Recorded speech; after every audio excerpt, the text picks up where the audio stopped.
Good day, I'm Stephen McHugh, and this is your JIS News for Wednesday, December 19. Private and public sector entities are being urged to report justices of the peace whose names are seen too often witnessing documents. Justice Minister Delroy Chuck made the plea following reports of justices charging for their services, as well as verifying and recommending persons they do not know. If we have to send private investigators or do sting operation on these justices of the peace, let us find them out and decommission them in short order. The Ministry of Justice is prepared that no justice of the peace should undermine the integrity of this office. Minister Chuck was speaking on Monday at a commissioning ceremony for Justices of the Peace in St. Andrew. There will be no unfair advantages for manufacturers and distributors under the impending January 1 single-use plastic ban. That's the assurance given by Government Senator Matthew Samuda while addressing a recent Consumer Talk forum on the ban. It was hosted by the National Consumers League and the National Environment and Planning Agency, NEPA. Senator Samuda told the forum that the state would offer no tax incentives or concessions under the plastic ban. This program will be implemented under what's called a ministerial order under the Trade Act of Jamaica. So there won't be unfair advantages to any group or business grouping in Jamaica, whether large or small. The materials won't be allowed for manufacture, for import, distribution, or use. What the Trade Act allows you to do is to enforce that with the business community, as opposed to running down a single human being, for instance, walking with a plastic bag. The ban applies to single-use 24 by 24-inch plastic bags, plastic drinking straws, and food containers made from polystyrene.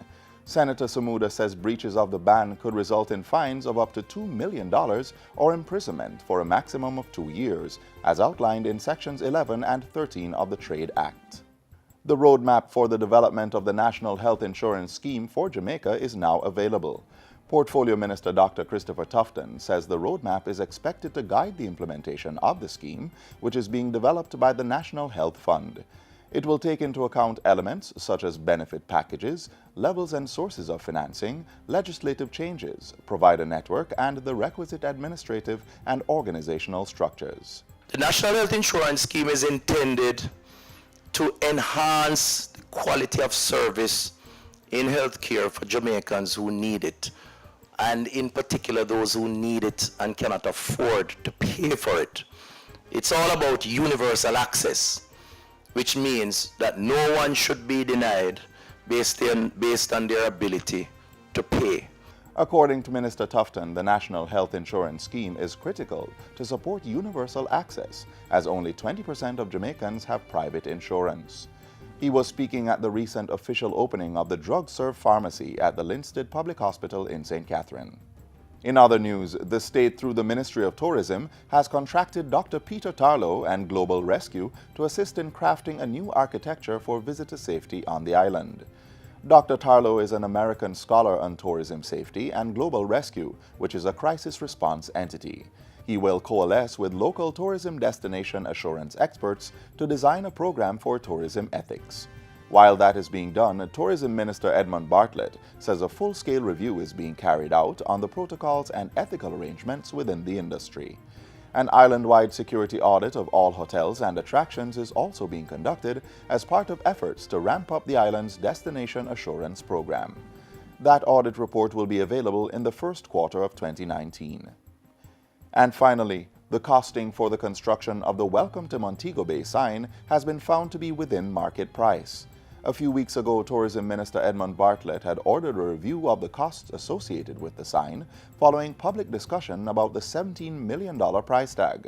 The costing review was conducted by Jamaica's leading quantity surveying firm, Davidson and Hannah, which gave the tourism product development company's bill of quantities a passing grade.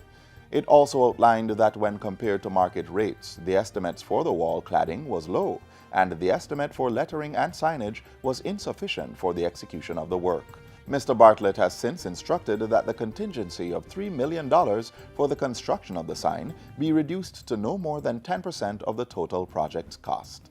And that's it for JIS News Today. I'm Stephen McHugh. Thanks for watching.